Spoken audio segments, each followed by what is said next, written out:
విషయాన్ని కూడా చెప్తున్నా. మా ప్రేమ్ కుమార్ ఒక చిన్న పోస్ట్ పెట్టాడని తీసుకెళ్లిపోయారు. ఎక్కడికది కర్నూలు పోలీస్ స్టేషన్కి తీసుకెళ్లిపోయి జైల్లో పెట్టారు. ఏమన్యాయమండి ఇది? మా ఫిర్యాదులు పట్టించుకోరా? ఎక్కడో కర్నూలులో ఇస్తే ఒక చిన్న ఫిర్యాదు ఇస్తే అర్ధరాత్రి వచ్చి తలుపులు బాలగొట్టి తీసుకెళ్ళిపోయారు. చట్టం పనిచేస్తుందా లేదా ఈ రాష్ట్రంలో? కాబట్టి నేనేం చేశాను, ఆయన ఎవరు మన లోకేష్ గారు సృష్టించినటువంటి రోబో చూశారుగా మీరు, ఆ చీమరాజా ఎంత అగ్లీగా మాట్లాడతాడో, దాని మీద యాక్షన్ తీసుకోమని కంప్లైంట్ ఇచ్చారు. No, till now they have not taken any action. So చట్టం తన పని తాను చేసుకోకపోగా చట్టం మమ్మల్ని కక్ష తీర్చుకోవడానికి మాత్రమే లోకేష్ ఉపయోగించుకుంటున్నాడు అనేది నా వాదన. మేమిచ్చినటువంటి ఫిర్యాదుల్ని పట్టించుకోవడం లేదు.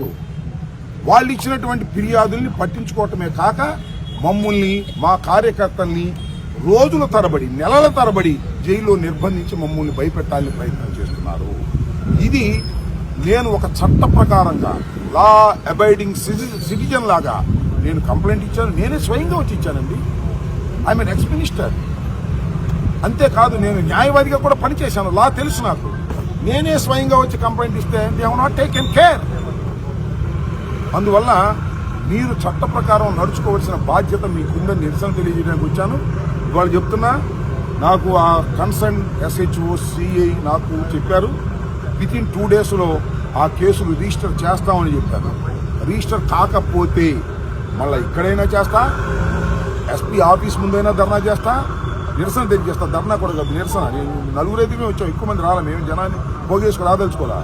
తర్వాత DGP ఆఫీస్కైనా వెళ్ళి నిరసన తెలియజేస్తా, హోం మంత్రి దగ్గరికైనా వెళ్ళి నిరసన తెలియజేస్తా, ముఖ్యమంత్రి దగ్గరికైనా నిరసన తెలియజేస్తా.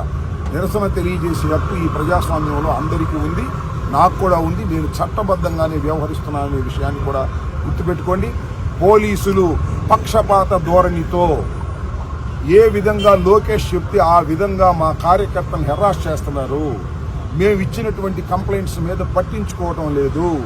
ఈ రోజు కూడా మీరు యూట్యూబ్ ఓపెన్ చేసి చూడండి, జగన్మోహన్ రెడ్డి గారిని ఎంత భయంకరంగా తిట్టిస్తున్నారో లోకేష్ గారు, మమ్మల్ని ఎంత భయంకరంగా తిట్టిస్తున్నారో మీరు చూడండి. వాటి మీద యాక్షన్ తీసుకోకుండా మేము ఎప్పుడో మా వాళ్ళు పెట్టారని వీళ్ళ మీద యాక్షన్ తీసుకుంటున్నారు ఒక చట్టబద్ధంగా వ్యవహరించేటువంటి విషయంలో. అరే నాకు అర్థం కాల. ప్రేమ్ కుమార్ని ఎక్స్ట్రాషన్ కేసు పెట్టారండి. ఎక్స్ట్రాషన్ దోపిడీ.